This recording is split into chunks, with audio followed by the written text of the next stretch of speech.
Thank you for watching Ben Television. The program is You Decide, and I'm glad you are watching. What we do here is we give you information, we give you facts, we give you analysis. But at the end of the day, you decide. I'm so glad you're watching. We have in the studio today, as usual, the gentleman Nat Yakwo, who is our in-house researcher. Nat, you are welcome to the program. Thank you very much, and good morning, everybody. Yes, also all the way from Milan, our man in Italy, Mark Godwin. Mark, you're welcome to the program. Thank you very much, Dr. Shagun. Good morning to the viewers. Thank you. Yeah, so glad to see your face, and you're very smart today, Mark. Anything going on there in Italy? You think we want to share something today? Is happy birthday or what or something? No, it's a little bit sunny, and the sun is also like a symbol to a new start in Italy. So yeah, the faces of people are lightening up. There is a new kind of atmosphere, lively atmosphere here in Milan, because activities have begun. You know, it's gradually picking up. So that is why I'm on my way to Milan. Please let it be. You're welcome. Let it be sunshine when I come. Oh well, Nat, the British elections have come and gone. We now have we know the London mayor, and it's been returned. Sadiq Khan. He didn't have it easy. Sean Bello gave him all the challenges of his life, and he didn't even look very happy when he was making his declaration statement of victory. He was looking gloomy. I guess he was shocked that it has to go to a second round, and he was almost pulverized in different parts. And no, many people in London were expecting Sean Bailey to win, but the analyst said, well, Sean Bailey was going to lose by a large margin. So it looks like there were too many contradictions. At the end of the day, Sadiq Khan was returned, but we have a strong analysis to make concerning this past election, because we've seen how London has been thoroughly divided now between Sadiq Khan of Labour and Sean Bailey of the Conservatives. And it appears that Sean Bailey will be the next rising star. And if you look at the elections across the nation, it appeared that the Conservatives won more council seats. But when you look at the places where Boris Johnson was challenged in the last 1 year, he never made any headway at all, nor his party. Take, for example, the Scottish election. You will see that the SNP, Scottish Nationalist Party, even did stronger, only 1 seat shy of the majority in the Holyrood. And if you look at Wales, Labour even got more than necessary majority. So when you look at places where the mayors have stood up to Boris Johnson in the last 1 year, you cannot deal with us when you are not dealing with them in London like that. Places like Manchester, Liverpool, Midlands, we saw that Labour took all the mayors except 2. And so Boris Johnson has been challenged in all those areas where he has been thoroughly challenged. He lost out of it, but where Keir Starmer, the Labour leader, has been a bit of slow and slow in London, Boris Johnson took all over where those seats where Keir Starmer should have been. And well, let me leave it to Nat to tell us more. It depends on how you see this election result. But the way it is that Boris Johnson lost grip anywhere he's challenged. Where nobody's challenging him, he appeared to be winning very well. Nat, what's your opinion? Well, my opinion is that these elections have come and gone, but it seems to have been a very dull election, and it seems it seems that some people predicted the result we got at the end of the day, because to start with, it was like a 2-horse race. Sadiq Khan, the sitting mayor, and then the Tory party candidate being Sean Bailey. And so the COVID also was a factor that came into play because the country has been under lockdown for 1 year plus. These elections were supposed to have held last year, May, but because of the COVID, the elections could not hold. So the COVID was a limit to the publicity they could give apart from the print and electronic media. And if you didn't have a deep pocket, you cannot go on national television like Sky, BBC, or a bus ride, London bus ride, like Sid Khan did.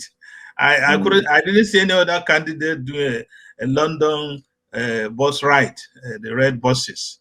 Again, so the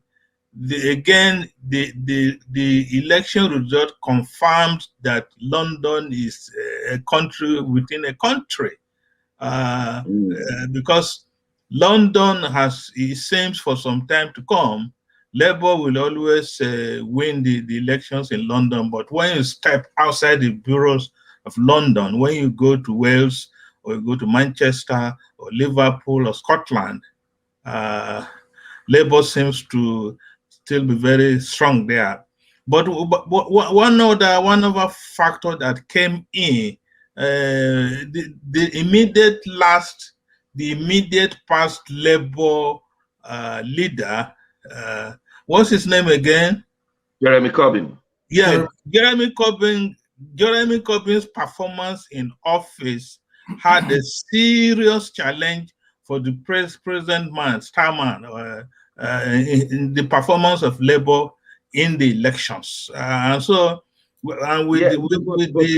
speaking, do you think Starmer was right in reshuffling his cabinet, dropping some, and he being retained? Because he appears to be a little bit too conservative for that position. He's not behaving like a Labour leader to challenge the incumbent governor, that is incumbent prime minister, effectively in the House of Parliament. He's not appearing to have alternatives that people could latch onto. Most of the time, he's voting alongside with the government. Most of the time, he is moving away from voting, even at also the government is just having its way. Now, they even lost Hartlepool. So instead of 80 extra parliamentary seats, now Conservatives have 81 parliamentary seats, and they are likely to lose another one because a Labour mayor has won and may now leave the parliament. So is it for the Labour leader to just reshuffle his cabinet, or he himself should go?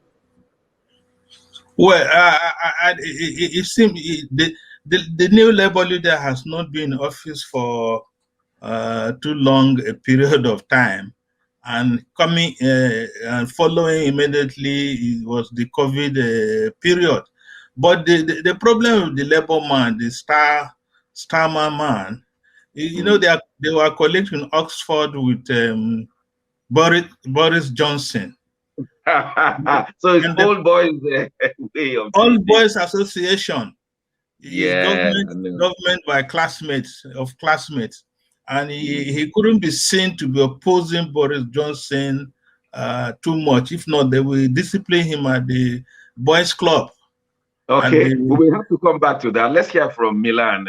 How did you receive the mayoral result in Europe? Because everybody was looking at it. Who's going to be the next mayor? Who's going to be the next mayor? So, Mark, how did you receive it? And how did you see our man, Ninzo Bunge, perform? Oh, dear. Yeah. Well, yes, we are following it up here. Our radars were all on the alert. But when we found out that they said there was confusing ballot paper being blamed for the number of rejected votes, that massive record. Yeah. Yes, that was very confusing. That was not too good. About 114,000 votes were rejected on that Thursday. But anyway, Sadiq Khan has won. And yes, he has won. They said he's going to spend only 3 years, not 4. Yes, because he enjoyed one extra year also due to the COVID situation. So it's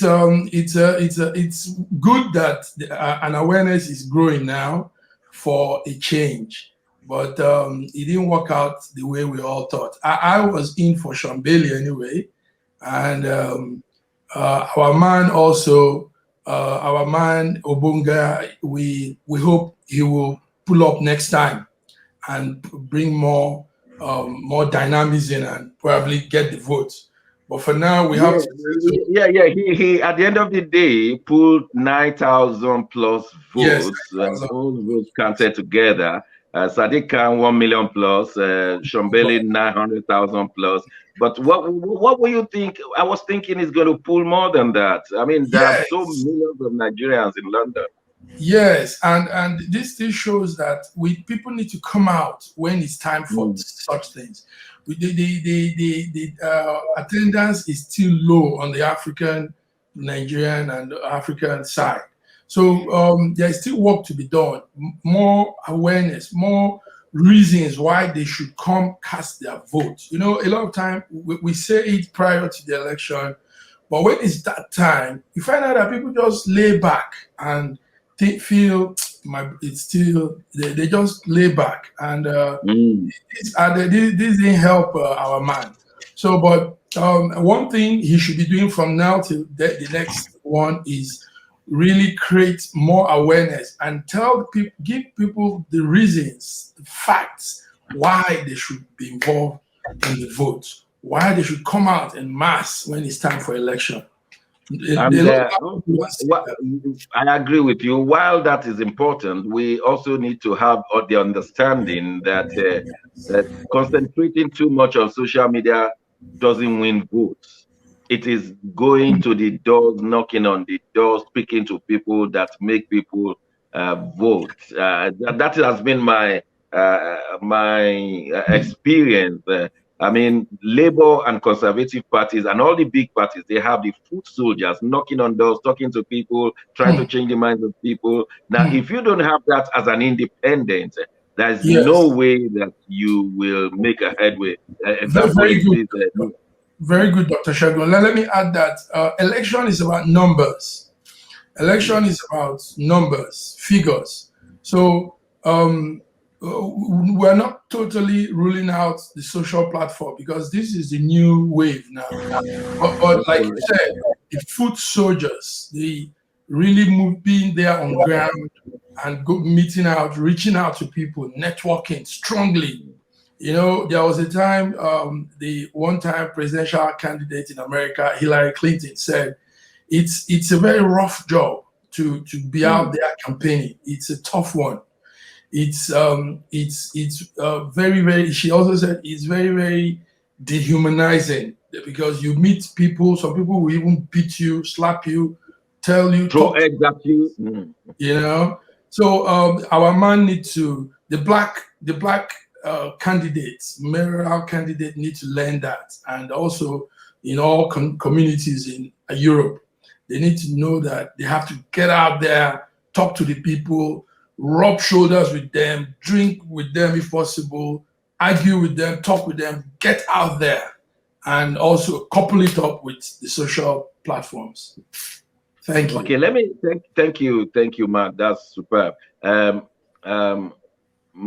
me ask Nat. We have another Nigerian there who was there, Umilano.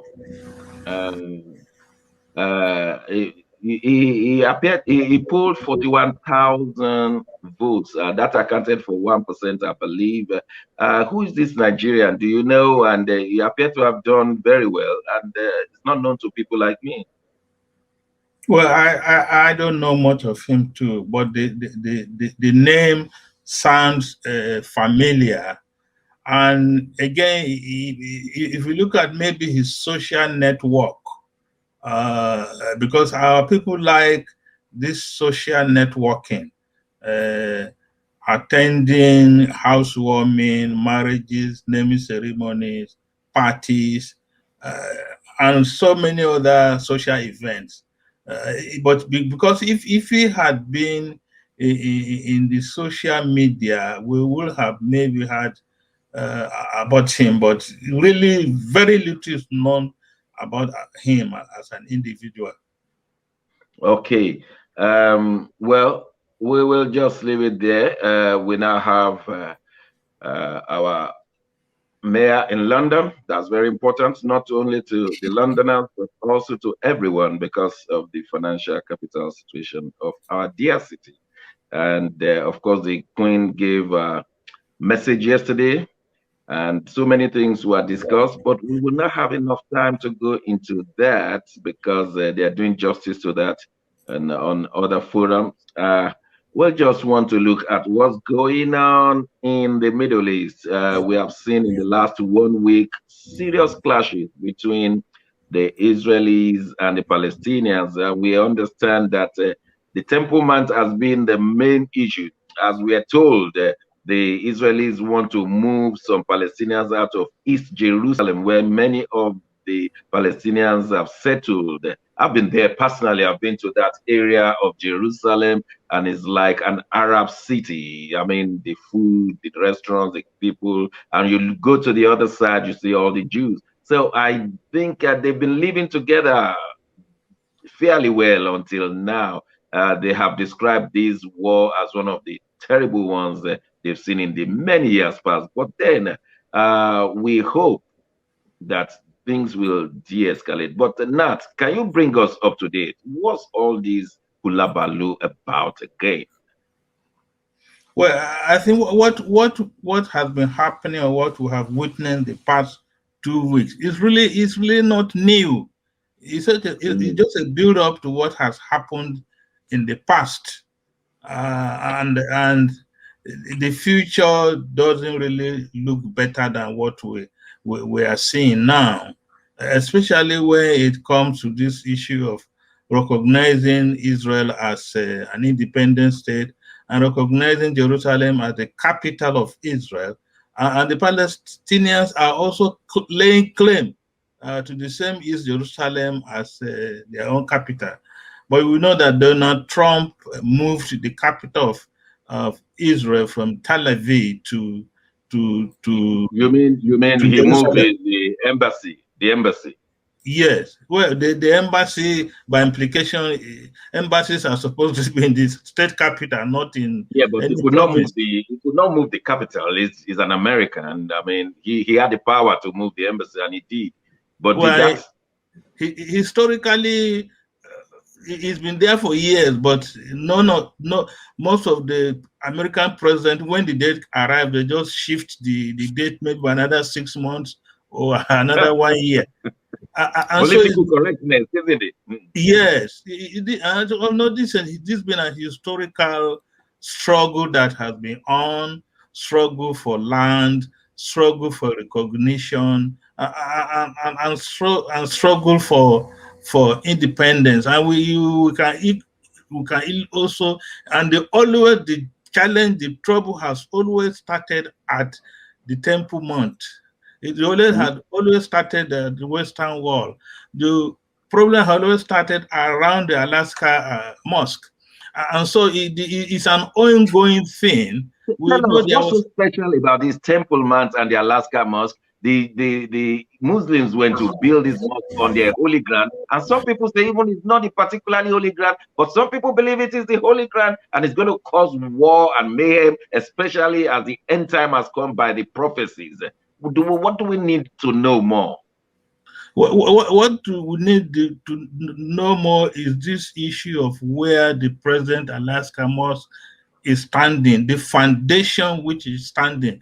Some people believe that is where the Solomon's temple, the temple that Solomon built, they think the mosque is standing on that foundation. But there's another school of thought that it may not be the same spot where Solomon's temple was, just a little bit to the north, so some few meters or so. But the struggle has been on, and because also that is linked with the politics, not only within the Middle East, but also the politics in America. Most American presidents we always want to be very close allies to Israel, especially their strategic position in the Middle East. And currently, what we have in Israel, politically, Benjamin Netanyahu is just there more like a caretaker prime minister now. They have had 4 elections in 2 years, and nobody has come out to win the elections. And the Palestinians think that this opportunity of a time gap of no stable government in Israel, they could intensify their fight or intensify their struggle. But we want to see what happens the next few days, few weeks, and even months to come. Okay, thank you. Mark, should we be afraid of anything? The United Nations said this could escalate into a full blown out war. Should we be afraid? Well, like Dr. Nat said, the situation with Israel and Palestinians is not a new thing. But for the past 7 years, there have been these calm and ceasefire situation. So this new intensified action since last week is very, very alarming, because Hamas is targeting Israel offices in Gaza. You know, the Gaza city also is a border with the Palestinians and the Israelis. So rockets are being fired. We also saw videos of massive firing of rockets. Thank God for what they call Iron Dome. The Iron Dome by the Israelis could pick rockets and squash it. You know, it just and it has been very effective in the last few hours. It's been very effective. If not for that, there would have been more casualty. But so far, 30 deaths on the Palestinian side and 2 from the Israeli side. It's including children. That's the sad part. In Gaza, they said there are 35 Palestinians, including children, that were killed. Let me ask you a crucial question. Is the United Nations the organization that will settle this problem, or you think the United Nations is a toothless bulldog? Straight up, Doctor. Straight up, the United Nations is a toothless bulldog. You see, this is why, so at some point, you want to reason with Trump, former United States president. At some point, you see that he has his reasons for some actions. United Nations has lived out its usefulness. Let's be honest. Dr. Nat was saying something before we came to the studio, and that's a fact. United Nations is no more what it stands for.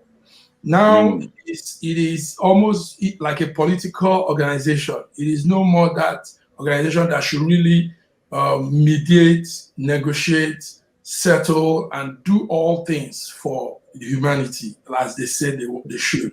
So you were saying something that's vital, Dr. Segun, and that's that what we're seeing now is from the Christian side, is a biblical prophecy that is happening. We all know what the Bible says, for those of us that read the Bible, about this situation. So these are things that have been beforehand foretold, and yes, we are seeing it live. Yeah, and for those who read the Bible, they say it talks about the desolation or desecration of the temple site and the abomination. It's like we're moving fast towards that one, and it will lead to 7 years of tribulation across the globe. I think this tribulation of pandemic is not enough, and now we're going to move now from pandemic to the tribulation that nobody wants to go through because it's going to affect the whole world. Who would have imagined that the pandemic will encircle the whole globe in 2 months? So you cannot imagine the tribulation that they say will take 7 years, and maybe we need to come and go and revisit such prophecies and parts of the Bible when the whole world will be serious tumor. The way we've seen, it looks like the pandemic was a rehearsal of the tribulation that is coming. And to think of it, Mount Meron People were killed on Mount Meron a few weeks ago, and we were all mourning and very sad. Now another mount is causing trouble in Israel. How many mountains are there in Israel? We are having all these challenges. If not Mount Ararat, it will be Mount Sinai or Mount what? So, the only mount that is good in that place is Mount Zion. Yes. And let me also say something. Yes, you're going very deep now, Doctor. I see that you're a pastor, really. The Israel Palestinian situation is like you said earlier, is a discussion that could take a whole day, because it's been there. Also, you have so many times there are conflicting situations on this issue. As of yesterday in the news, right inside Israel, some Israelis don't like what is happening inside Israel. Some complaining that the attack and the heavy bombardment from the Israel side is not uncalled for. So it's just all mixed up emotion. And this comes to what you're saying. The Bible says that land will never know peace until Jesus comes. It will always be like this. It will be every day one of situation, this happening, that happening. And now we're seeing what the news just said a couple of hours ago, something that might become a full-blown war. Israel said. And when the Middle East is boiling, the rest of the world cannot sit down. Now, in very quick second, Nat, I will look up onto the hills from whence cometh my help. Is this a serious global prophetic challenge? The Bible says, I don't think everybody goes to church, but the Bible says, upon Mount Zion shall be deliverance. What do you say, Nat, in 1 minute? We don't have much time. Well, from my background, where I'm coming from, this challenge, this crisis, the conflict over the control of Jerusalem will not end until Jesus Christ comes back. And incidentally or coincidentally, Jerusalem, Salem is from Shalom, peace. Shalom, peace. But that is the city that has never known peace in its history. and the Israeli ambassador on the British television here says that they are going to defend their territory, and and the Palestinians are not giving up. So we can only pray. The Bible says that pray for the peace of Jerusalem, because there's no way Jerusalem is in turmoil. You think you are far away in Africa or in Australia, you shouldn't look for the peace. So, and in the last 50 years, the Palestinians, if not in the last 2,000 years, that area called Middle East have always been the center of trouble for the international politics. Talk about 1948 coming together of the Israeli nation. And this also will be a test for Biden. This is a test of his strength and his ability to hold the world as America has always done. So the Palestinians are trying to, this whole thing is coming up because of so many reasons. And one of them is a test for Biden, president. I agree with you. I know President Trump will have gone one way or the other. He will have been decisive. Unfortunately, Joe Biden is the one in charge. So we'll be looking at how he will do it from this establishment point of view. We'll go on a short break. When we return. Crisis in Aso Rock. Can you believe that petty thieves broke into Aso Rock, or was it just a hop? Don't go away. We'll be right back after this short break.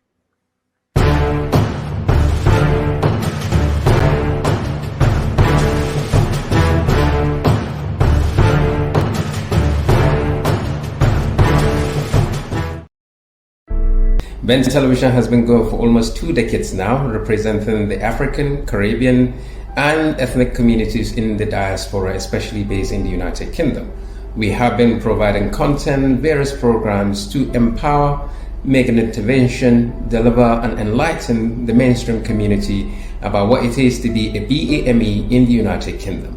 For almost 2 decades, this has been our ethos, bridging the gap. Now we seek for your support and partnership in delivering what we need to achieve in the coming generation for our youth, either through training, mentorship, empowerment for their entrepreneurial skill, talent, and in their business. Ben Television, bridging the gap, you're welcome to be with us. Thank you very much for joining and being partners of Ben TV, creating that bridge between the mainstream and the other communities in the United Kingdom and in Europe.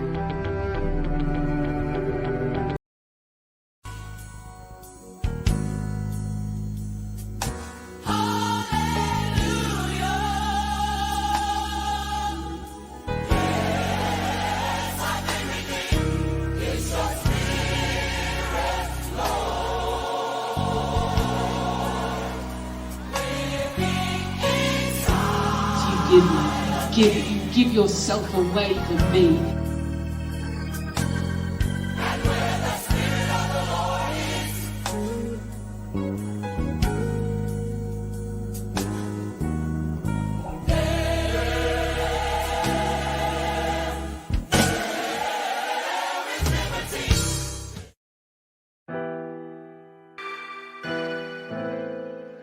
Schengen Story magazine is an African international bi-monthly magazine based in Milan, Italy, and founded in 2016. The publication focuses on personalities, fashion, style, entrepreneurship, and culture for Africans.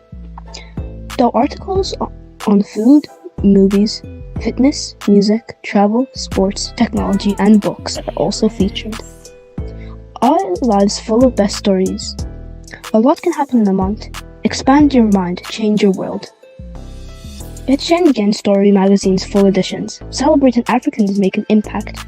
Read better, the inside story. Your fashion magazine for a better lifestyle. Inspiring stories for you. Your monthly dose of entertainment. A better mind keeping you updated. Hashtag Schengen Story magazine. Get Schengen Story magazine full editions.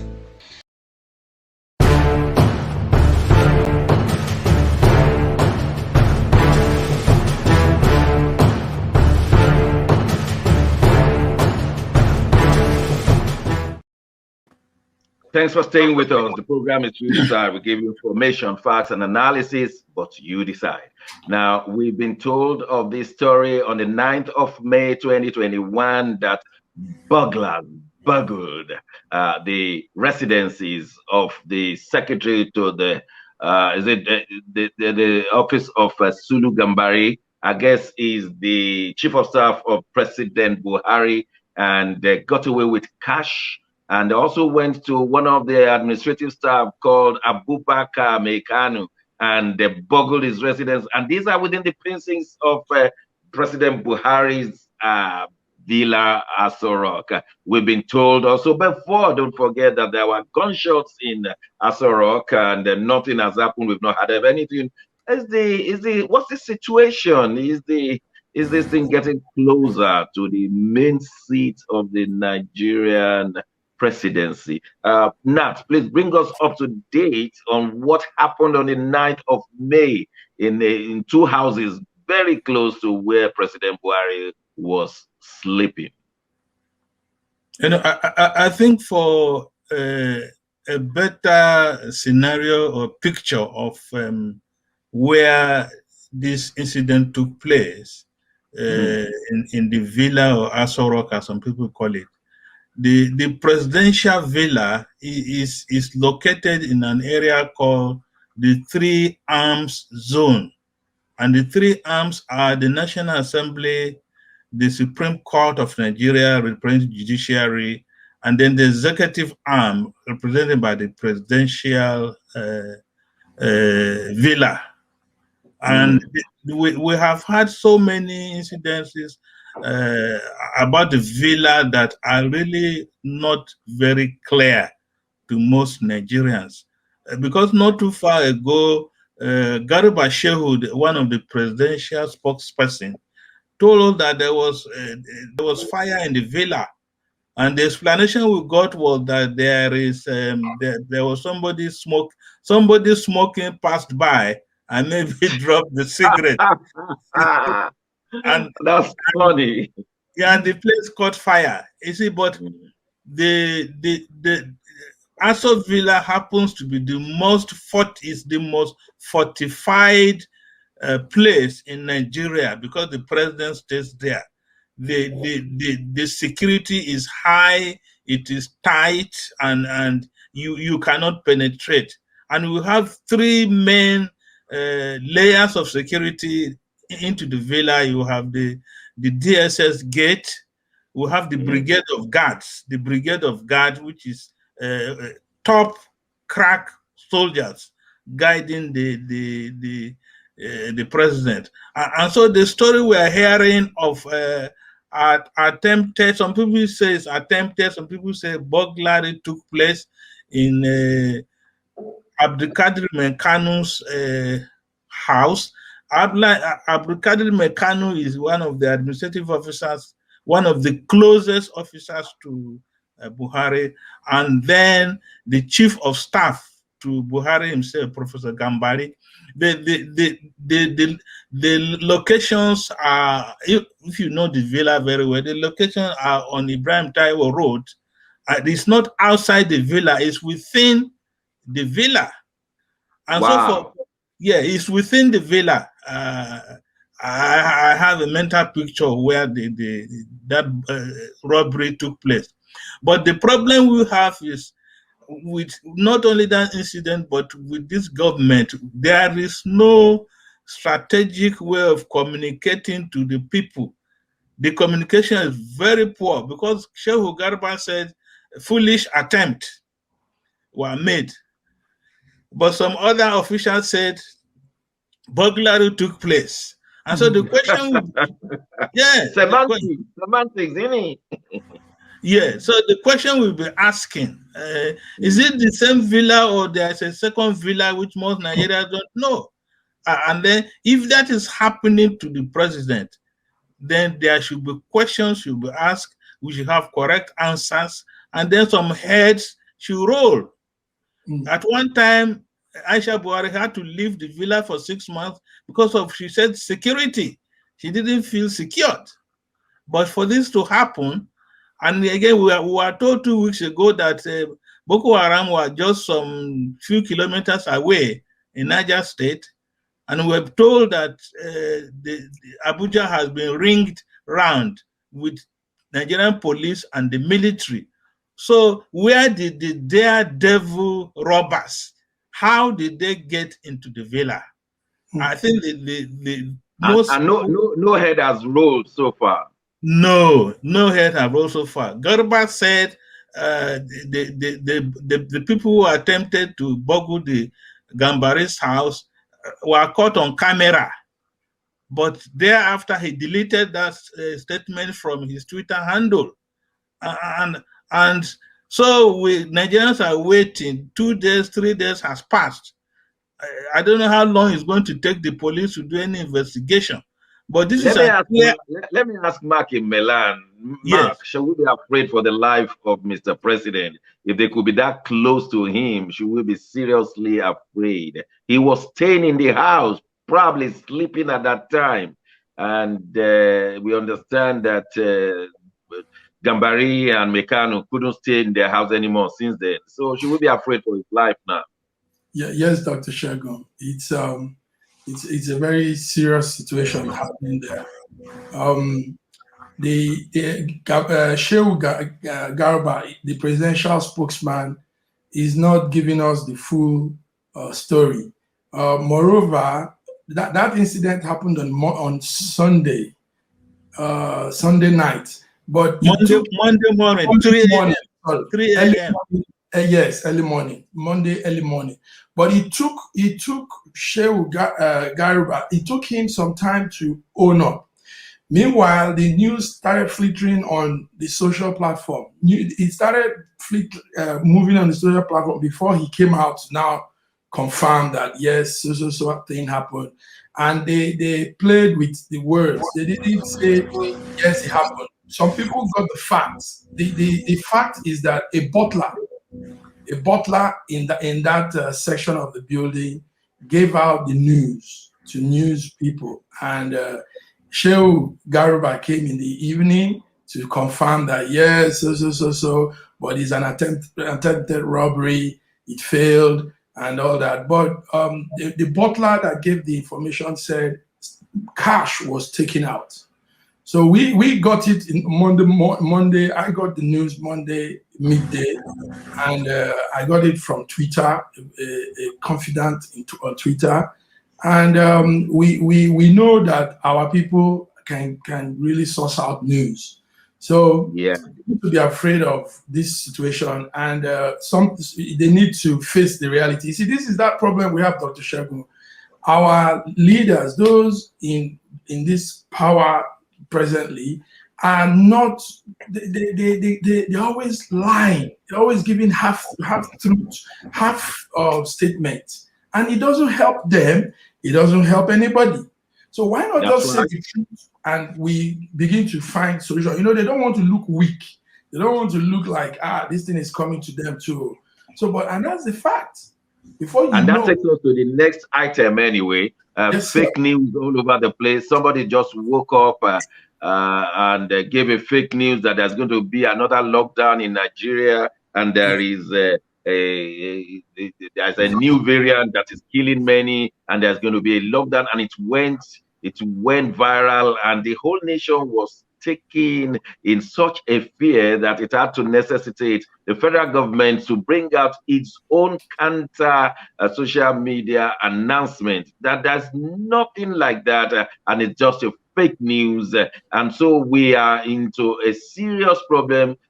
Fake news, fake people just making so many things up, and is in a place where there are no serious governance. That's what. Watch this video clip as the federal government tries to erase the effect of the fake news about another lockdown. This is very important for everyone to know.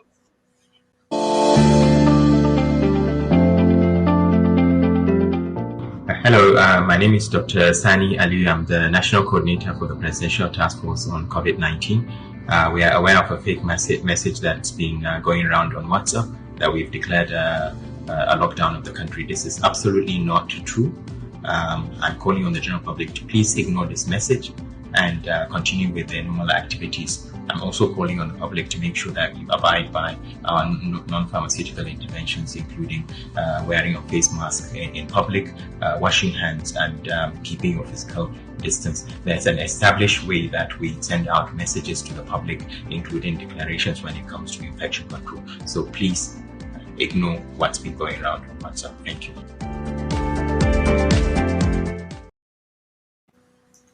Now, at least for the very first time, the federal government quickly responded to a fake news, which Mark was alluding to, that if we could have the federal government and those in power to quickly respond to issues like these, it will be a better place. What do you say? We have also known the federal government to come out and say a news is fake when it is true. Very good. Yes. Yeah. That's because very the Honorable Minister for Information, Lai Mohammed, has done, it's not used to such a game. When the government goofs or says something accidentally or incidentally, he comes out and says fake news, while it is true. Because the Dr. Sani Aliu, the man who was on that picture, doesn't look like the actual man. Very good. Let me thank you very much, Dr. Nat.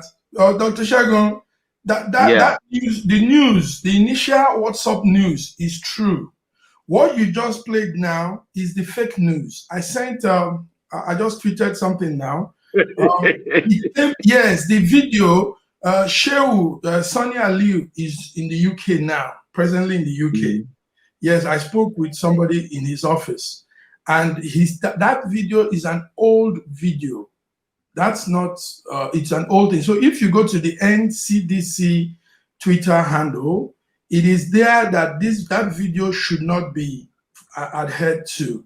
So this all comes to how clueless and confused our leaders, present leaders are. We don't know we can't have an authentic source of information. This one we talk, this one we talk. The WhatsApp message that was circulating on COVID lockdown is true, because I got it from Channels TV in Lagos. But I think that because of the pressure from the South governors and some other arms of the nation, they refuted that message and said, okay, so, and it all turned out that they came out with something and said that WhatsApp message is fake. But that message you just played now is what is fake. Yes. So the message trying to say one is fake, and then the fake news is now being taken as the original news, and the original news is now fake as far as the federal government is fake. And so we have a combination of fake government, fake news, fake counter news. Can you imagine? Can you imagine, Doctor? Dr. Johnson, let me just say, because I was still speaking, what is actually happening? There is a COVID-19 third wave in Nigeria. Take it or leave it. Yeah, take it or leave it. And why they are afraid, why they have talked of lockdown is the Ramadan is finishing today, their Salah starts tomorrow. Okay, it is always after these ceremonies that the wave just jumps up. And then we have this challenge of the South African variant of the virus, which we are told is very, very, very vicious and very lethal, and mutates quickly, and it is in Nigeria. And then the Indian experience, those who went for those festival, Ganges River Festival, are back in Nigeria. And then we have the other challenges coming from Turkey. And the government doesn't want to close down our airspace because this... Okay, Nat, tell us, how will they celebrate the Salah? Will it be social distancing? Will it be face mask? Or you think the Muslims in Nigeria are going to say, look, we want to enjoy and celebrate?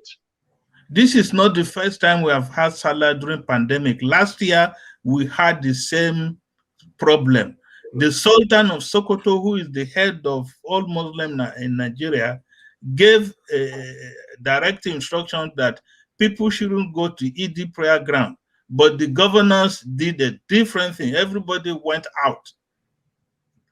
The president has said no celebrations. Everybody should stay in his house. But people will still go out. Wow. And that's what caused the problem in India. Yes, festivals, ceremonies, no social distancing, no face mask. And Nigerians had said COVID is gone. And some say it was never even there in the first place. Nat, let's try and look for good news for Nigeria. I mean, let's bring our viewers some good news. I'm telling you, I don't want to be depressed by these fake people of fake news and fake counter news.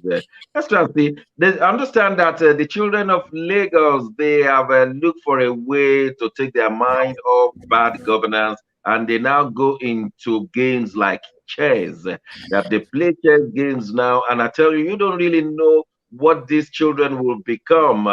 So in far away suburbs of Lagos, where you will never imagine they will be playing chess, and where you will never imagine that such things will be happening in Nigeria. They've been doing. Let's watch this video as people have gone to the slums and they've seen that the game of chess is working. Michael Omoyole is a budding young chess player who lives in Nigeria's slums. He practices at home in a room with concrete walls marked with water stains and peeling blue paint. Omoyole was inspired by the 2016 film Queen of Katwe, about a girl who escapes poverty in a Kenyan slum through chess. The 14-year-old says he hopes the game will do the same for him. To live here is hard, and I take many processes to survive. Sometimes no food, scarcity of food, and you sometimes work in order to get food to eat. And from winning chess games, I believe I can do more better in becoming a champion and being wealthy also. Omoyele practices with dozens of other children in the Majidun neighborhood of Lagos. Playing on plastic mats printed with chessboards, they're intently focused and overseen by 26-year-old Babatunde Onakoya. Nigeria is in a crisis because 30 million children cannot afford to be in school. So this is why we are teaching them chess as a way to raise a new generation of intellectuals. Children that will be curious enough to question everything, that will be curious enough to innovate. Onakoya founded Chess in Slums Africa in 2018. He says the game helped him rise from his own deprived childhood in Lagos, and now he hopes to do the same for other children across the continent. So through chess, we hope to unlock the potential of these children, get them off the streets, get them back to school, and help set a new trajectory for their lives.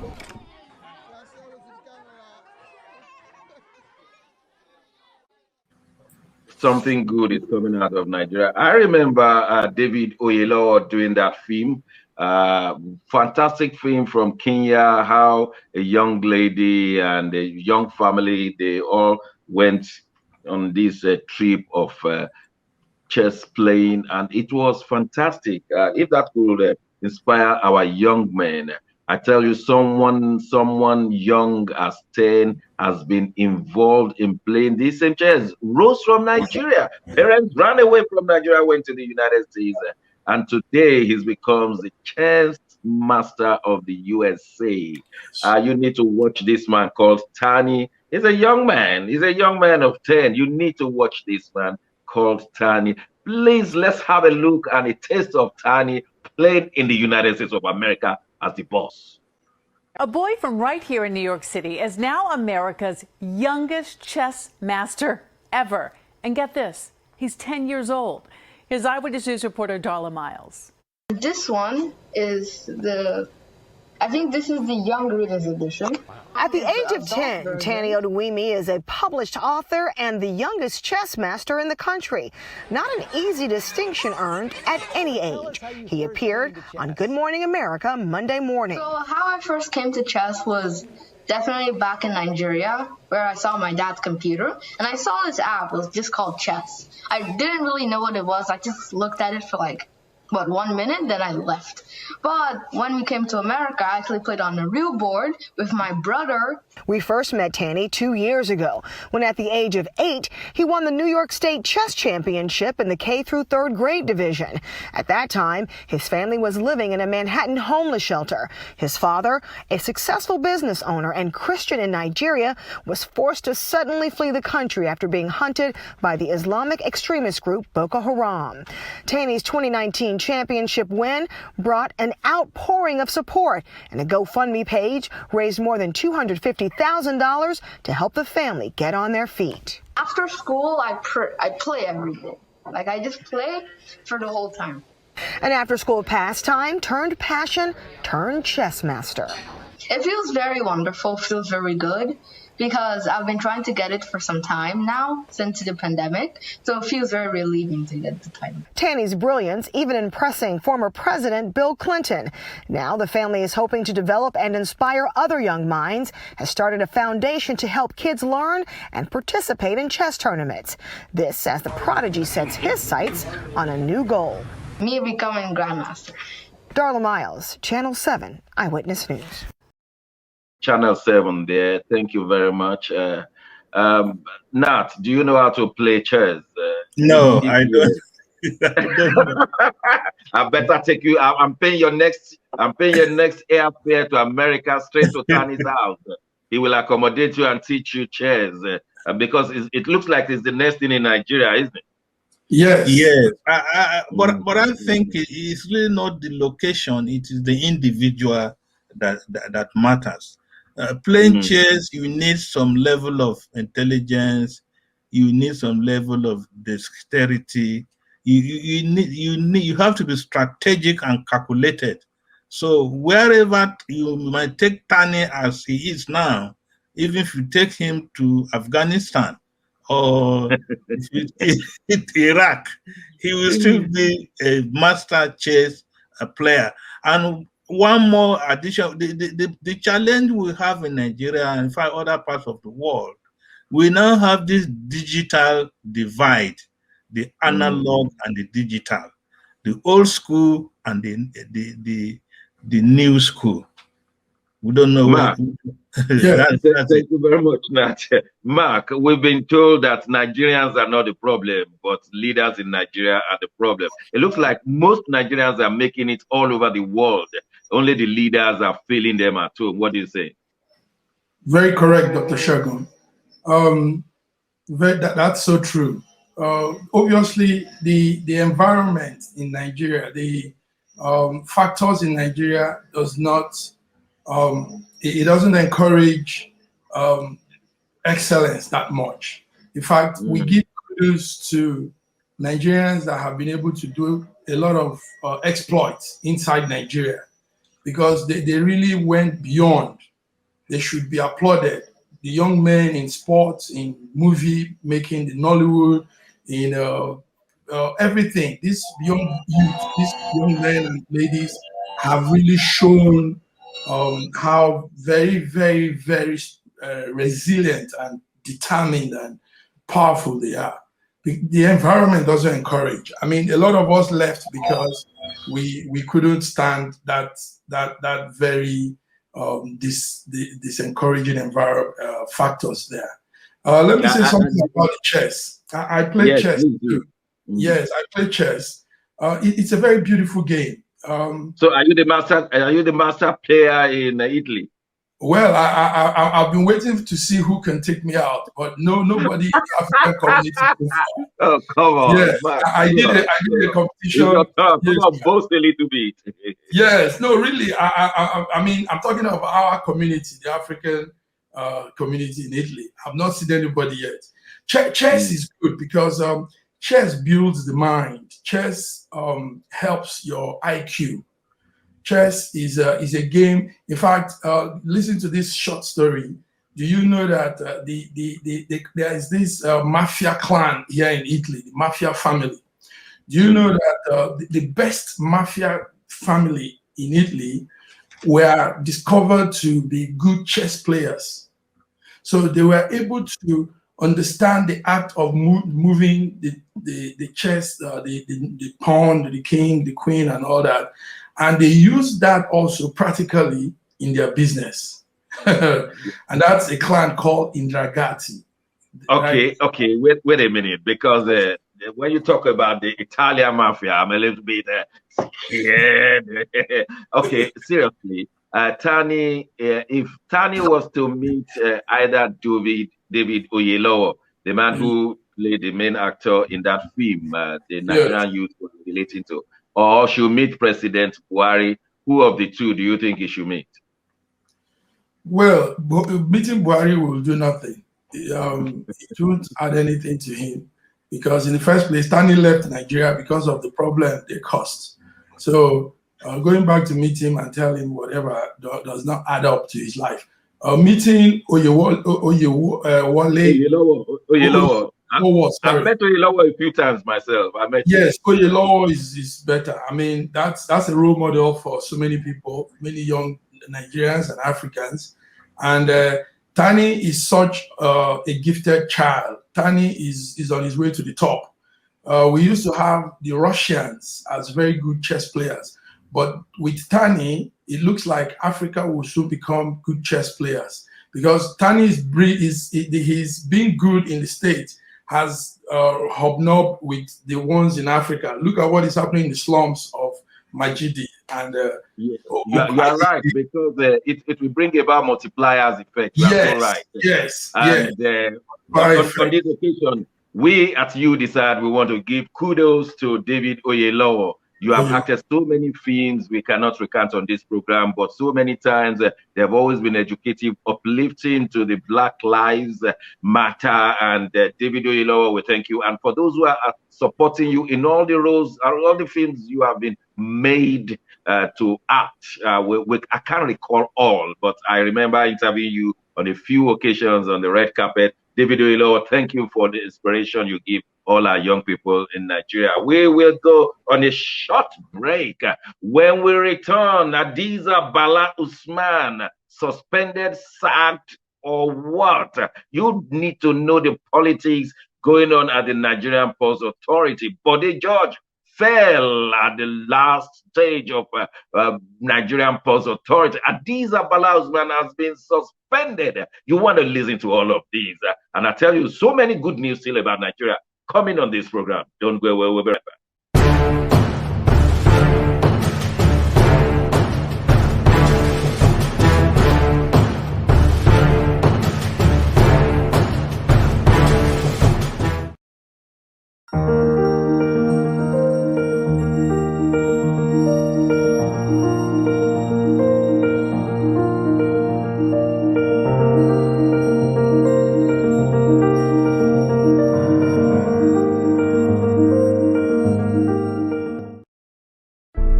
Ben Television has been going for almost 2 decades now, representing the African, Caribbean, and ethnic communities in the diaspora, especially based in the United Kingdom. We have been providing content, various programs to empower, make an intervention, deliver, and enlighten the mainstream community about what it is to be a BAME in the United Kingdom. For almost 2 decades, this has been our ethos, bridging the gap. Now we seek for your support and partnership in delivering what we need to achieve in the coming generation for our youth, either through training, mentorship, empowerment for their entrepreneurial skill, talent, and in their business. Ben Television, bridging the gap, you're welcome to be with us. Thank you very much for joining and being partners of Ben TV, creating that bridge between the mainstream and the other communities in the United Kingdom and in Europe. It has been 1 year of coronavirus, and that sickness has affected the whole globe. The aftermath will even be worse, the way the scientists are telling us. And we believe that we need to counter it right now. If 1 million souls should do good to 1 other million souls, it will be a better place. So we want to start this project.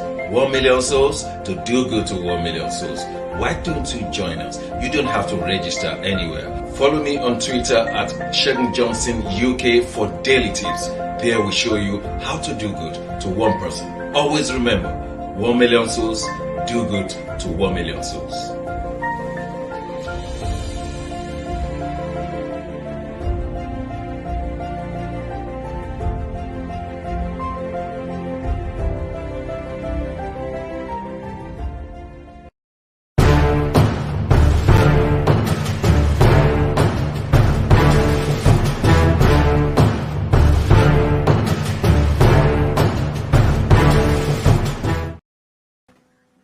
Thanks for staying with us. You Decide program will give you, in fact, the information and analysis, but at the end of the day, you decide. We had this news that the former managing director of Nigerian Ports Authority has been suspended. Hadiza Bala Usman, from a great family, rose to that post through the help, we understand, of Governor of Kaduna State, El Rufai. But what's going on? Why was she removed? And did Amechi, the transport minister in Nigeria, have a hand in this one? We need to know, because things don't happen in Nigeria. They happen within political understanding. Nat, can you please bring us up to date? What's going on with the life of Hadiza Bala Usman? Yeah, you were fraudulent. I'm not fraudulent. That's the story. Nat, where are you? Well, thank you very much for this opportunity. Hadiza Bala Usman, mother of 2, former chief of staff to the governor of Kaduna State, El Rufai, co-founder of Bring Back Our Girls, Chibok Girls, and then the suspended MD and chief executive of Nigerian Sports Authority. Nigerian Sports Authority is a parastatal under the Ministry of Transportation in Nigeria. And so the Ministry of Transportation oversees the functions of the Nigerian Sport Authority. The Bala Hadiza Usman just got a renewal of second time in office in January 2021. And in May, early May 2021, the Minister of Transport, Chief Rotimi Amechi, also a former Speaker, Rivers State Assembly, former governor, two-term governor of Rivers State, and the current minister, did a memo or a letter to the presidency reporting Hadiza for not remitting monies from MPA to the national coffers. Depending upon whom we are hearing, the money runs into billions, money runs into trillions over the 5 years or 6 years Hadiza Bala Usman has been there. And so that is where we are now. A committee has been inaugurated by the Minister of Transport to investigate. This time around, the committee is not investigating the Nigerian Sports Authority management, but just limited to the Managing Director and Chief Executive, which is Bala Usman. And so this is the situation where we are now. The presidency normally should appoint that committee, but the committee membership, chairman membership, was appointed by the Minister of Transport. And Bala Usman has also been telling her own side of the story via the press. So let's see how it pans out. Let's see what the committee result looks like and what next. Okay, Mark, what do you see to that? Because it looks like there is a war within the political class. What's going on? How do you read it? Thank you, Dr. Shagun. Dr. Nat has said it all. Hadiza is caught up in between two strong forces. Like the allegation says, is a non-remittance of Dr. Nat. I think it's about 163.3 billion naira surplus. Is a surplus of the MPA that should have been put into a consolidated revenue fund, but she refused to do that. However, she's on suspension now, but there is still growing pressure from the presidency by some stakeholders. MPA is a big revenue outlet for the federal government.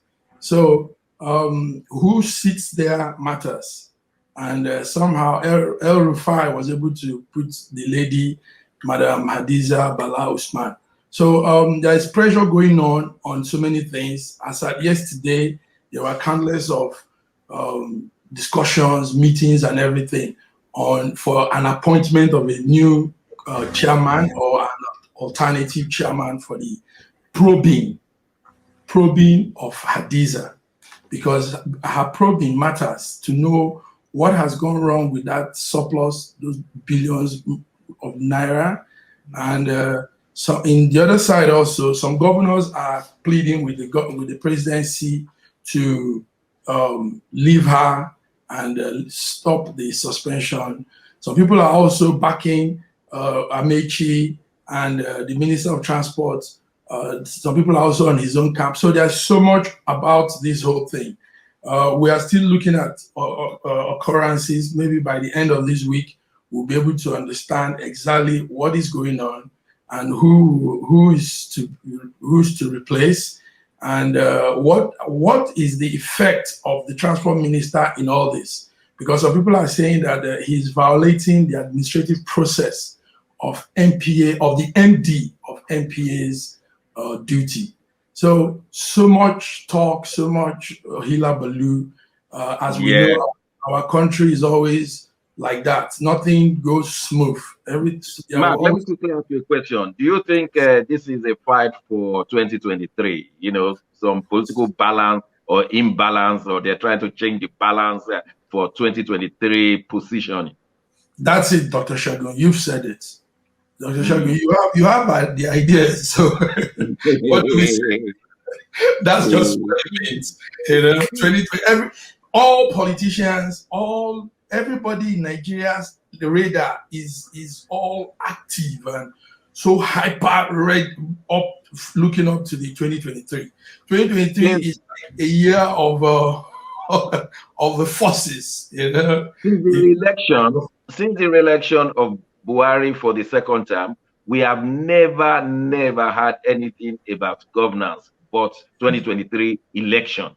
So it's all about election. Nobody's talking about governance, and it's so sad. But let's see, the southern governors, they met together in Delta State, Asaba, Delta State, and they released a communique. I'm going to read part of this communique, but I really want you to read meaning into this communique. The communique says, communique issued at the conclusion of the meeting of the governors of Southern Nigeria in Government House, Asaba, Delta State, on Tuesday, the 11th May 2021. Now, I want you to listen carefully. Their first statement.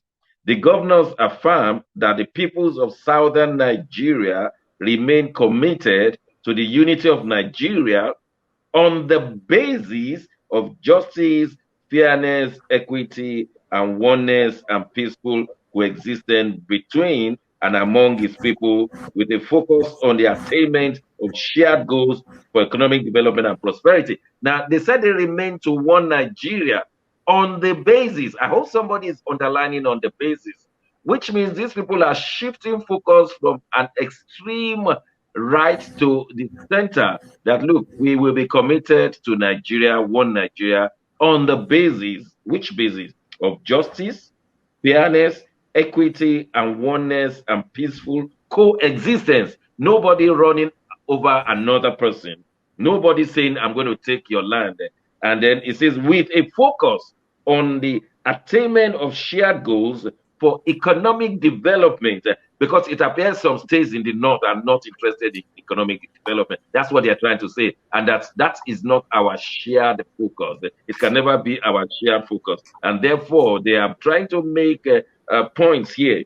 Now, they went on to give about other 10 statements. But let me leave it at these and hear the views of my colleague. Nat, what is your first reaction to the rest of these, or to what I've just raised? Well, my first reaction is that maybe 2 or 3 days ago, the governors of those geopolitical zones, southeast, south, and southwest, just did a 360-degree change on succession. Succession and self-determination. Because all this while, the southern Nigeria have been agitating for, especially the southeast, though they will say it is IPOP, but they are all the same. The problem with the thing that there are 17 states in the south. 15 were at the meeting yesterday, 2 were absent, represented by their deputies. Cross River was not there, and the Osun State was not there. And so that communique, 10 points or 12 points, is, I don't think that is the real thing. We have not had the real thing. We're waiting to see what happens in the next 1 month. Or thereabout. That is my reaction. Mark, did you see on the basis of justice and equality, did you see those ones there that they are making a statement? Yes, sir. They are obviously making a statement. The governors converging in Asaba Delta State yesterday, Tuesday, May 2021, is a very significant happening. That meeting discussed several issues that matters, issues that are very, very, very important now in Nigeria. Security, open cattle grazing, and restructuring of Nigeria. And like Dr. Nat said, the 12-point resolution, it's important the federal government listens to them, because we've come to that now. This is it. This is the end of every situation if nothing is done to this 12-point resolution. So the focal point in that is security, and that open cattle grazing is such an important issue. Yes, because I think they hit the nail on the head. They sent a good message. Exactly. They sent a message there. Yeah. Yes, sir. They did. Because that was what also started some of these kidnapping and banditry that we're seeing now. Because these cattle areas were allowed to move around Nigeria. Can you imagine that? In a time like this, people carrying cows, going move. I was in Kaduna back in the days, and I witnessed that. Sometimes cows will pass through our campus, that's ABU, and desiccate everywhere, mess up the whole place. But we were used to that. But it's abnormal. Nobody does that in this time. In fact, you gain more when your cows, your flock is in a position. So the governors have all spoken with one voice. We thank God it wasn't a political thing. It wasn't a party thing. You know, they came together to speak for their people, because it has come to this. So they didn't come to talk of APC and PDP. It is. It appears that it's not only the governors, the southern governors that have come together.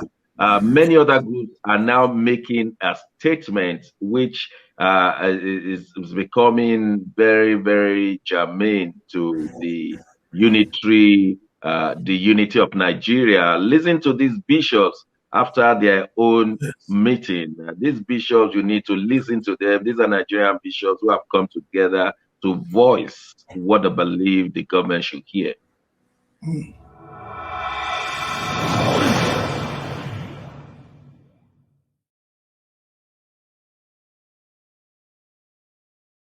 I stand here with the Catholic bishops of the southeast of Nigeria.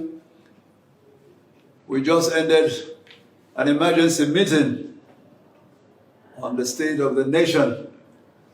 And here we are, greeting you, our people in Nigeria and beyond Nigeria. The state of Nigeria in different parts of our country, with so much violence, insecurity, and anxiety, is a source of major concern to us bishops. That is why we had to have this meeting. And in the process, we have addressed a number of issues that are bothering us and which are part of the reason for the worrisome nature of our country today. First of all, the injustice, the insecurity that is very noticeable at various levels of government, and the high-handedness with which government and security personnel approach various segments of this nation. And this has led to a lot of public outcry, public dismay, and disappointment. And in the light of this, there are provocations and reactions from the people, because they would like government to respond to the genuine needs and outcry of the people.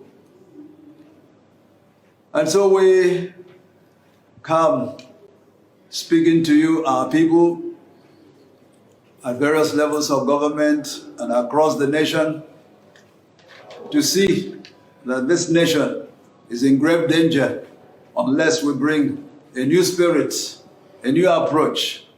So we challenge the government to look into security matters and restrain those who are using weapons of various sorts to intimidate people and to create this unrest. We expect a stoppage of the carnage that is taking place in farmlands in various locations. We also challenge people at large to recognize that every human life is sacred. And as fellow citizens, we need to cherish one another, bring a spirit of respect, of mutual appreciation, so as to minimize and eliminate the bad blood that is circulating in Nigeria and that has created this sense of dismay in our country. God created us and made us to live as a great country, but as it is now, this country is a source of dismay across. But we look forward, we rely on God to continue to direct us to the more noble path in this nation. It is good to note that the lopsidedness of application of justice by the government is worrisome. For example, the government has found it necessary to disarm those who are struggling for self-defense, while leaving those armed herdsmen, bandits, and what have you, who are mesmerizing, killing, maiming, and destroying people. Instead of addressing the source of the problems, addressing the cries of the people, they are crushing those who are crying. The government should be fair in their dealings with the people. We rely on God who never fails. We call on all men and women of goodwill to continue to pray. Nothing is impossible with God. Do not be afraid. God will deliver us. The Almighty God bless all of you, the Father, and the Son, and the Holy Spirit. Amen. Peace be with you. And with your spirit. Well, you have had it all. These are the holy men of Nigeria.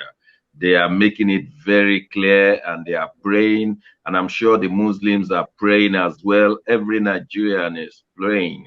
And we hope something will be done. But just in case you've never been to Nigeria or the northern part of Nigeria, or you don't know the intensity of what is going on in Nigeria, this is not hyped. And this is not fake. Have a taste of what it looks like trying to rescue the Afaka 29. This is a taste of how the war zone could be. And we see how Greenfield University students being held. We see how the Dapchi girls being held. We have some of the Chibok girls being held. And now just have a look, have a taste of what is going on in the scene there. Please bring us that scene where some people were released, and it could be harrowing. The viewer's discretion is put up here.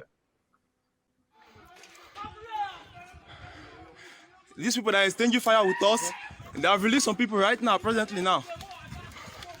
Let's go, let's go, let's go, let's go, let's go. They are releasing them, they are releasing them, they are coming. Now people, now people. No fire, no fire, now people, they are releasing them right now. We are firing and they are releasing them. We are firing and they are releasing them. Those are the people running. Those are the people coming. Those are the people coming. Look at them. They tape them. And look at them coming. They are coming. This is one. We just make contact. They are coming. They are coming. Let's go. Let's go. Correct. Let's go. Let's go. Let's go. That is our RPG. They are releasing them. They are releasing them. Look at them. They are coming. They are coming. They are coming, they are coming. Yeah, come, Muje, come back. How many of them? There plenty.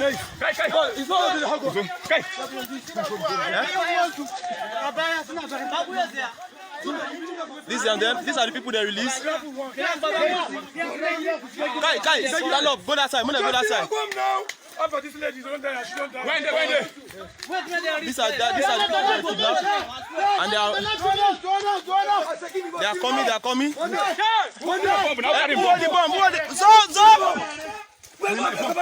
Zomana!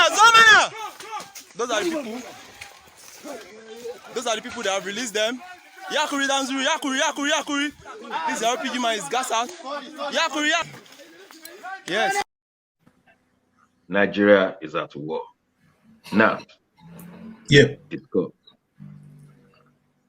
Well, the war has been on for some years now, but where it is the federal government of Nigeria that denying to accept that Nigeria is at war.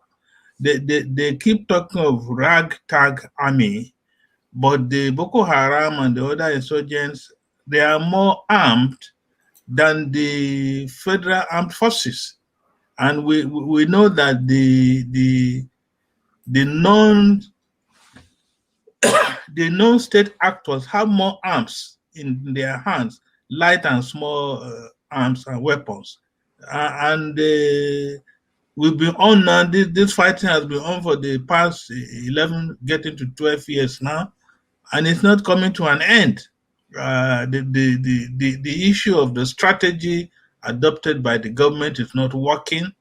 The issue of service chiefs have been changed. They marked their 100 days in office yesterday.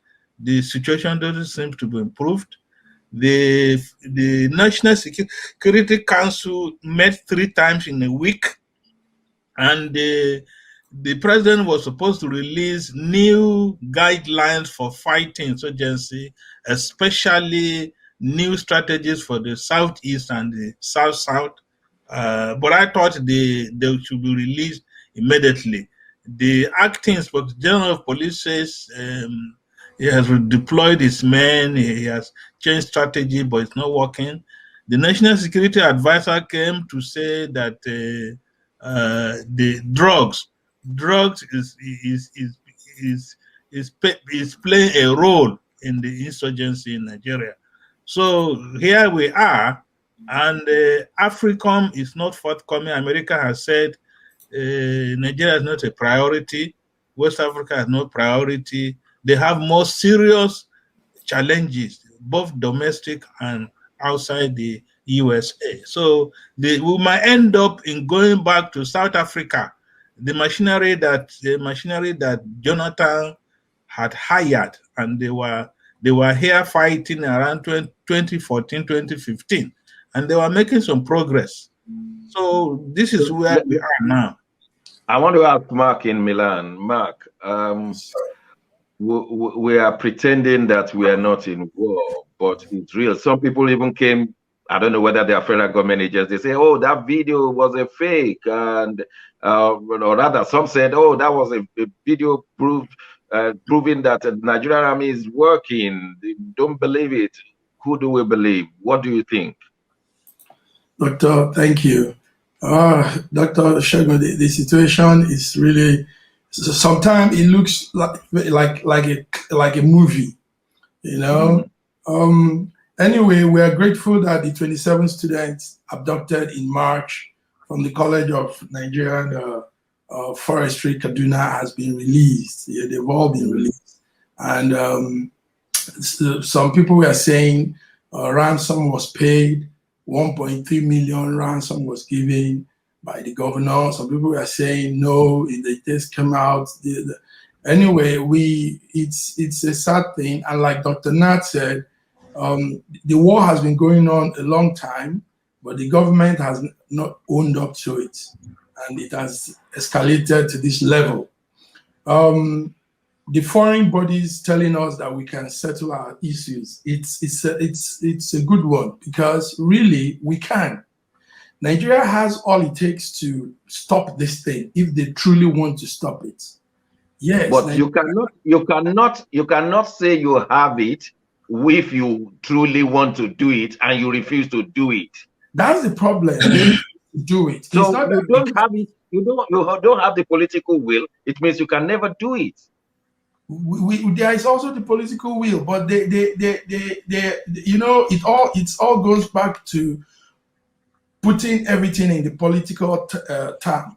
You know, everything in Nigeria, they politicize it. So this is what happens when you put security and the safety, the lives of people. When you play politics with it, this is what happens. They can do it. We don't need to even go to South Africa to bring. We have to go. We have to go on break right now. Sorry, Mark. Right. We just have to go on break. When we return, we still have people who have lifted us up a little bit. Chibok girls who have made it in the United States of America. Though the USA is saying Nigeria is not a priority. Listen, when USA moved into Chibok girls, they made the best out of the worst. Don't Go Away will be bringing you one of the soul-moving stories you've ever heard. We'll be right back.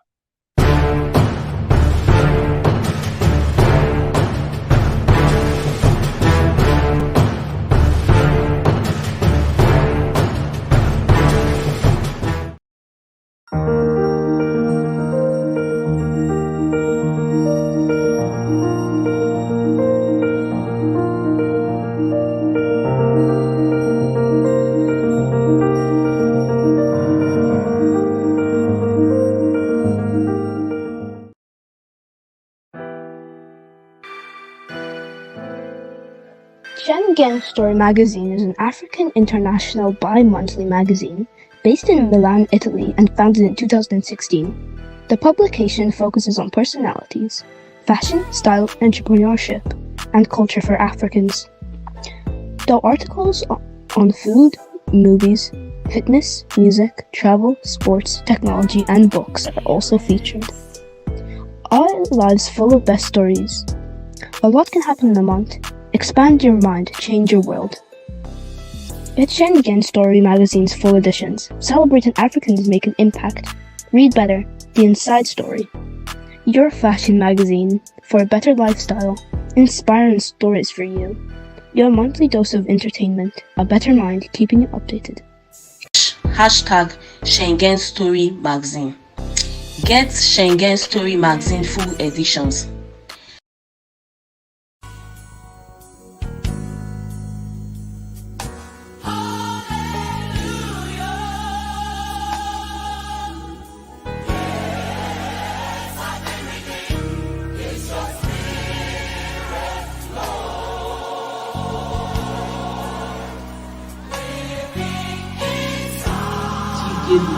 Give yourself away for me.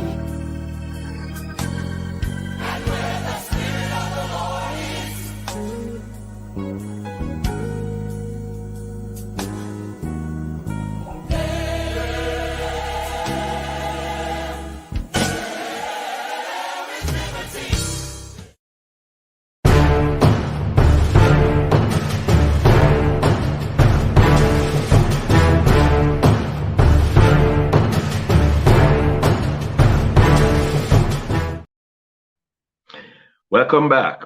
This is You Decide. We're glad you're watching. In the midst of all these challenges Nigeria has been having, two young girls, perhaps they're more than that, have given us hope, and we must hold on to hope. I want you to watch this video as these two young girls have made it in the United States of America. We are asking the world not to give up on us. Please watch this. Today, 100 students are still missing, but survivors Joy Bashara and Lydia Pogu were among the few who were able to escape. And just last week, 7 years and 16 days after their kidnapping and their harrowing escape, we are so happy to say that Joy and Lydia were able to celebrate a momentous occasion. Yes, their graduation from college, Southeastern University in Lakeland, Florida. And there you see Joy and Lydia here today to share their powerful story. First of all, congratulations to you both. What an incredible accomplishment. You know, here was a group that was trying to stop women, stop girls from getting educated. And now you two both have college degrees. So I am so proud and so happy for both of you. And Joy, I want to begin with you because I know you've shared your story, both of you have, about how you were able to escape. Can you give us just an idea of how that was, how you were able to do that given those circumstances? Joy, I'll begin with you. Sure. Yeah, so at the heat of that moment, we were all in the back of a truck, like 3 different trucks they took us in. So we were all in the trucks, and I just remembered wondering if I will ever be able to see my family or loved ones again. And I remember thinking of what my mom will do at that moment. And my answer came back to be prayer. So I did pray. And like 5 minutes after my prayers, there was a car that is among that the Boko Haram people were in, and it couldn't move anymore, so they needed to fix it. And due to the fact that they drove far away from town, and now we are far away, they couldn't go back and steal another car. So they had to go to fix it, back to fix it and help fix it. So at the moment when they all went back to go fix it, the whole trucks was, we were surrounded at the beginning, but now we're free and there is nothing around us to see us jump out. And I was in the last truck. So I just remembered a voice in my head saying, jump out. What a decision. It was, you know, what you thought was between 2 different version ways of dying, but in fact, you were able to jump out and run to your freedom. Lydia, I'm curious, once you were able to get free and to run, and you were back in the arms of your parents eventually, how did you make that transition back from being in the most frightening moment of your life to trying to get back to some sort of normalcy? After I jumped out, I personally decided that I'm not going to go back to school anymore because they advise us that wherever we go, they're going to find us. So I was under the impression that, okay, like school is no longer in my future because if I go to school, they're going to find me. So I decided to just stay with my parents until we got called, Joy and I, to come to American Embassy to talk to, you know, Congress Federer Wilson and Congress Joy, right? Yeah, to talk to her. That was how I was able to change my mind to come here because they did tell us that, oh, America is a safe country. Nobody's going to come and kidnap us and all of that. That was how I was able to, you know, reconsider my decision.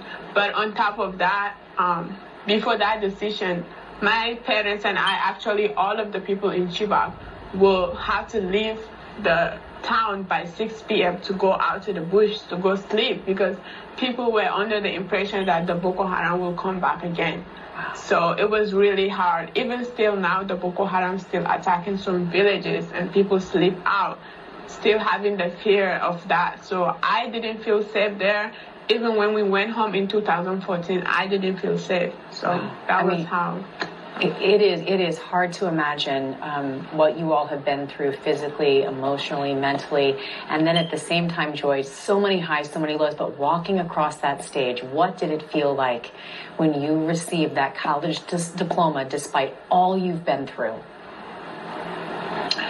It was awesome. I felt great. I felt great because I remember being told that I will not even be able to finish high school, that I'm very dumb and I won't be able to get there. And all those harsh words at the time tore me down and made me so discouraged. But I didn't give up. At the time, I used to go to high school classes with everyone else and also taking GED lessons on the sides and stuff like that. I never gave up or listened to the negative thoughts. And walking on that stage like on last Friday, it felt great to actually put those who told me I could never graduate back to like, wow, I thought you wouldn't make it, you know what I mean? So it was exciting to walk on that stage after being told you can do it. They say the best revenge is success, and it looks like you've accomplished that. And I'm curious, Lydia, what's next for you? You've got your diploma, you've got your degree. Where is your future headed? So I got my degree in legal studies, which means pre-law. So I'm trying to get my master again at SCU in human services. So thank God to SCU for, offering me the opportunity to, further my future, like my education. So I'm grateful for that. So that's what I'm doing, and then going back to law school after I'm done with my master's. Wow. I mean, it is so remarkable and incredible to see what you all have done and where you're headed next. We hope you stay in touch. But you know what? We're not the only. Well, you had it all, and you watched it. Now, could anything good come out of Chibok? Yeah, here we are at the advertising Chibok at the international level in God's own country, America. And so, even though their colleagues are still, some of their colleagues, 100 plus, are still with the Boko Haram people, but here they are heading to pursue their master degree programs in America, and I'm sure they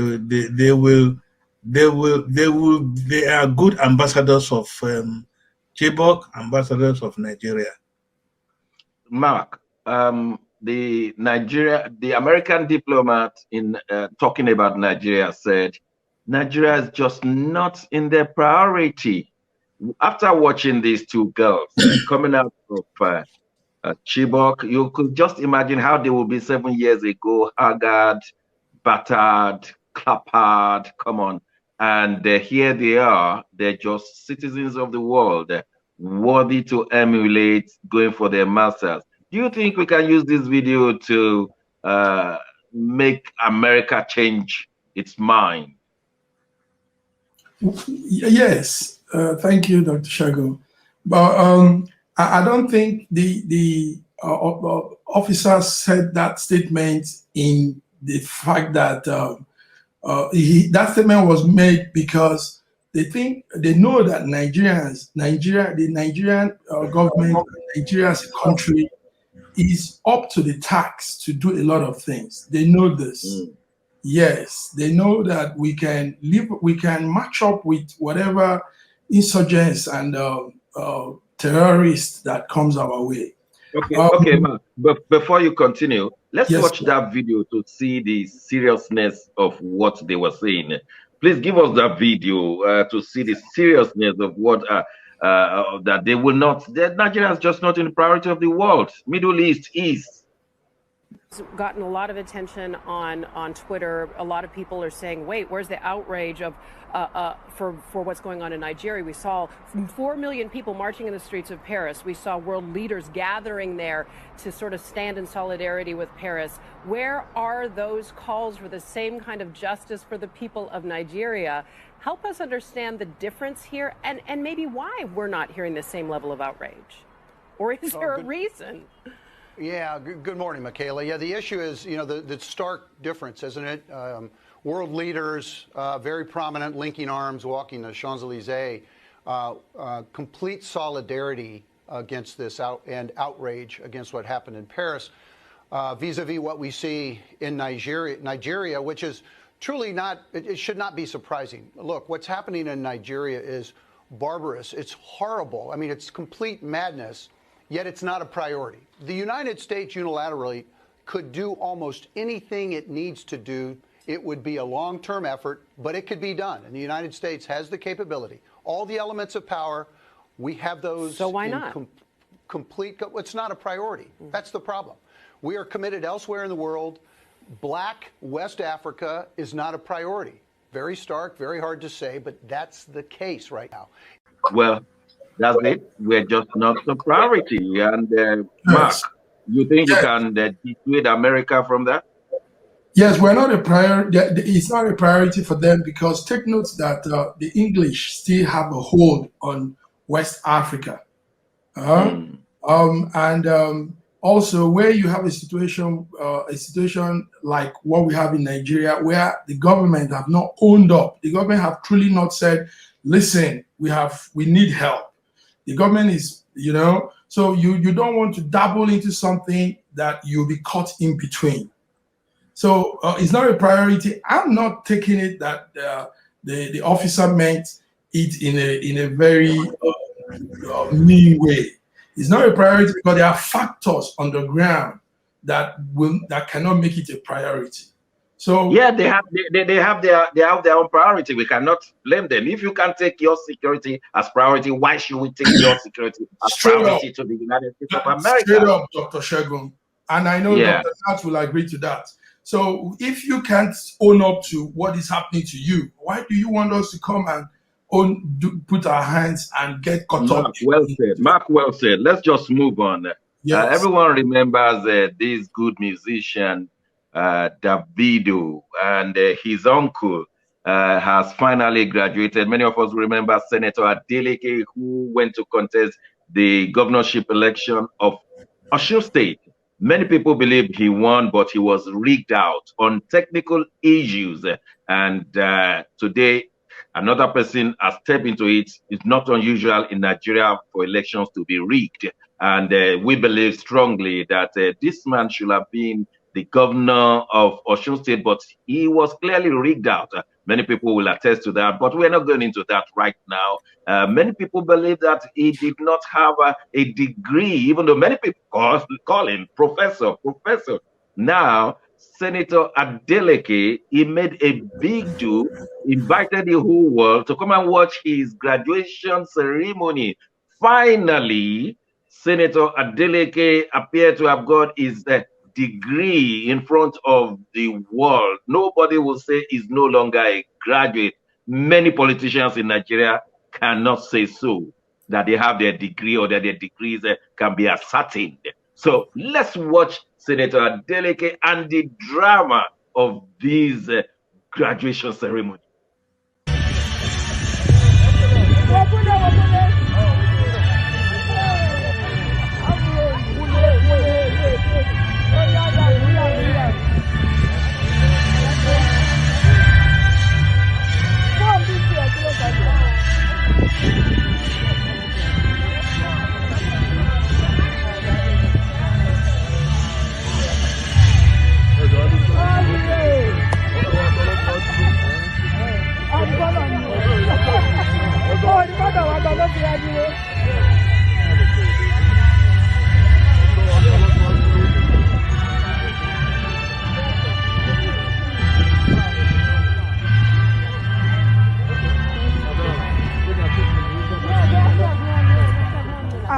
Excuse me, one of the egg on me. Remove briefly. All the way. Excuse me.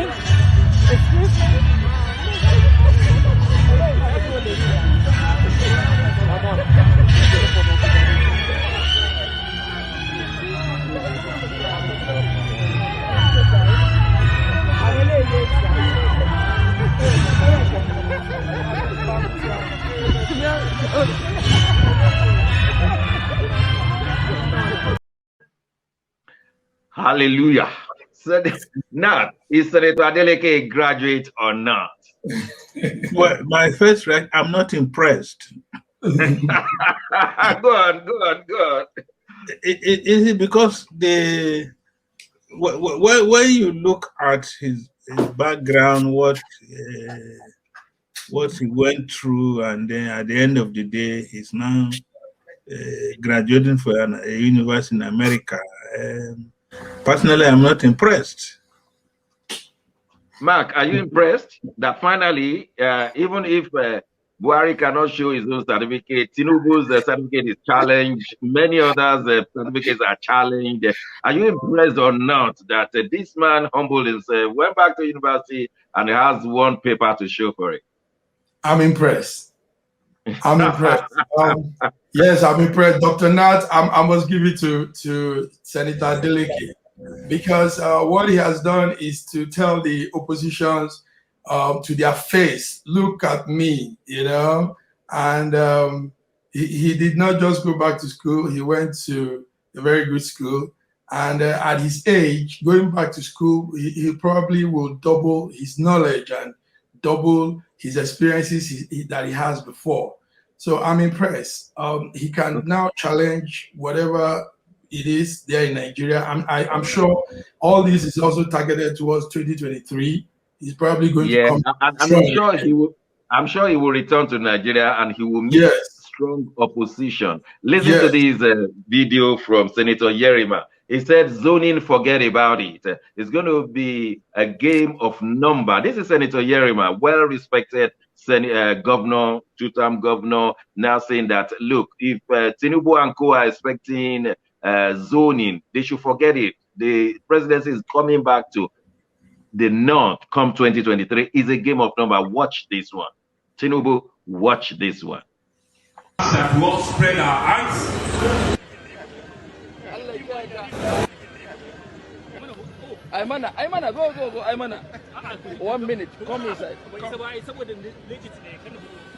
You spoke about the Northerners preparing for 2023, and quite a number of people have said, why would this man be saying that Northerners prepare for 2023 again? Aren't there other people in Nigeria? So could you expatiate on that? This is democracy, and democracy, we run a constitutional democracy, and constitutional democracy is all about people.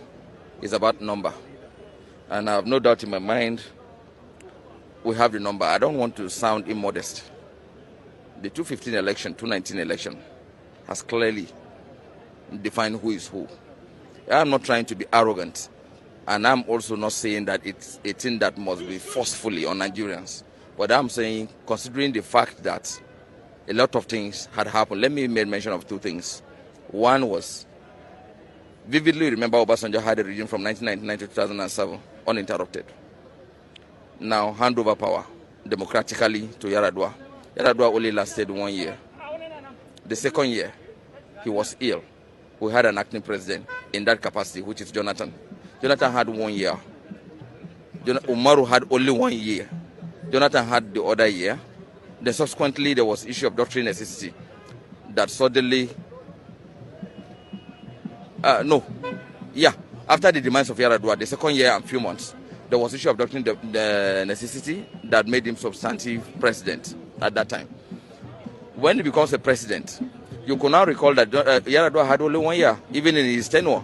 Jonathan had an acting president for 1 year and subsequently becomes substantive president for another 2 years at that first tenure of Yar'Adua regime. Now, in 2011, it's expected that Jonathan shouldn't have contested, since it's about rotational presidency, and we are supposed to have uninterrupted 8 years. Right. Now, there was an interruption in 2011 where Jonathan contested and won the election, even when some of us were totally against it because we knew it would come to a day like this.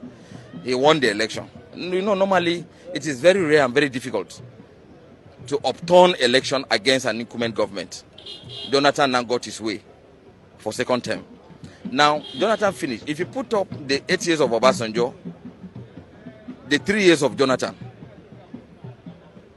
the 6 years of Jonathan per se, is this 6 years? Yes, this 6 years of Jonathan. You put together, you realize that if you put up your pen and paper, you realize they start to have about 15 years. So if the North might be marginalized? We have been marginalized, that's the language. Now, Yar'Adua had only 1 year for the northern slot. Even if Buhari successfully finishes 8 years, automatically you put together, we had only 9 years. So how can you compare 9 years? Even if we are given another opportunity in 2023, if we have another one shot that we may likely going to get, God willing, we have only 13 years. Already we have been cheated for 2 years. But by the way, at least it is better to go to 13 than just end in 9. But is it about the number of years one spends or competence? Like as our speaker today mentioned, like competence. Are you saying that you only have the competence one in southern part of the country? We don't have them in the north? That's not what I'm saying. I'm saying if you say northerners, the north will produce something competent with full capacity. Certainly not what we are seeing today. Well, You've had it all. Political mathematics, political arithmetic, political addition and subtraction, political multiplication, division, political. So the Northerners have been marginalized. You've had it all. That's how far we can stop today. But if I may spend the next 2 minutes, I want you to listen to Asha, that young lady who sang in France and nobody could controvert her. And she says, "There's fire on the mountain. Fire." Well, don't listen to me, please. But let's listen to Asha as we conclude today.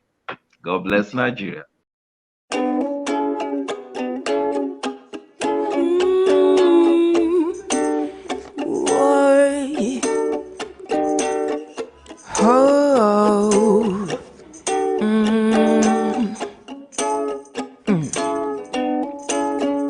There is fire on the mountain, and nobody seems to be on the run.